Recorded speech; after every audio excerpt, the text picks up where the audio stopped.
Hey guys, just wanted to go over our new assignment that I put for you guys in Smart Music. It is for line 98, Go for Excellence, and it's this old man, so it's probably a tune that you're familiar with.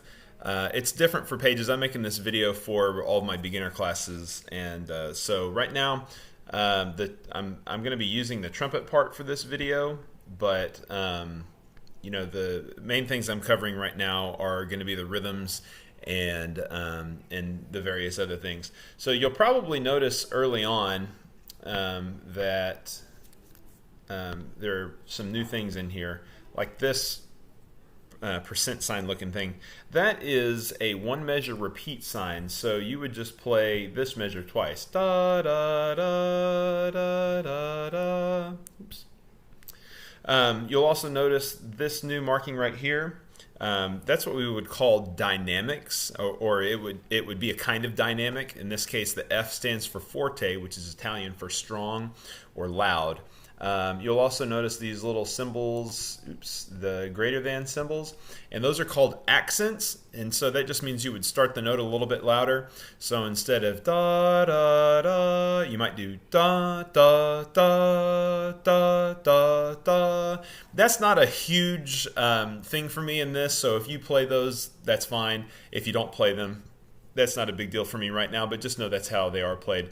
Also, I want you to notice that there is a repeat sign at the end of the song, so we're going to end up playing this twice whenever we go. All right, we'll also see some slurs here, and so when you're playing this measure, you'll only tongue 3 notes.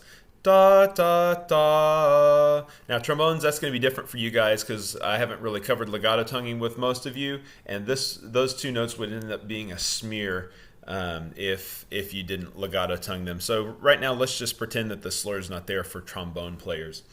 All right. So the first 3 measures, nothing really big going on with the rhythm. Let's take a look here at measure 4.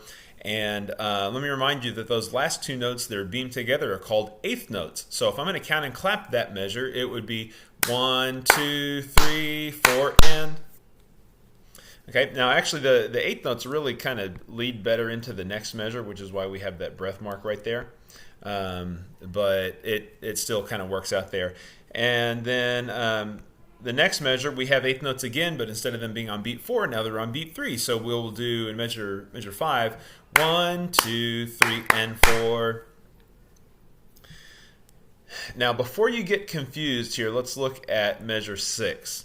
I have a lot of students that think, okay, well, I have 4 notes that are beamed together, and so that means that they're 16th notes, da da da da da, and do them really fast. That's not the case. In order to get 16th notes, you actually have to have 2 beams on your notes.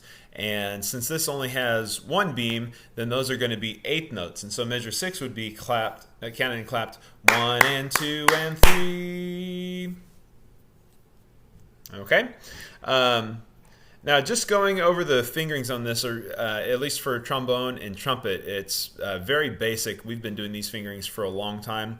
Horns, it's pushing you guys into the higher part of your range. So let me remind you, your first note of this is going to be C, and that's trigger open. Once we get to the beginning of the 3rd measure, it looks like an A for trumpet, but for you guys, it's going to be a D, and that's fingered trigger 1 and 2.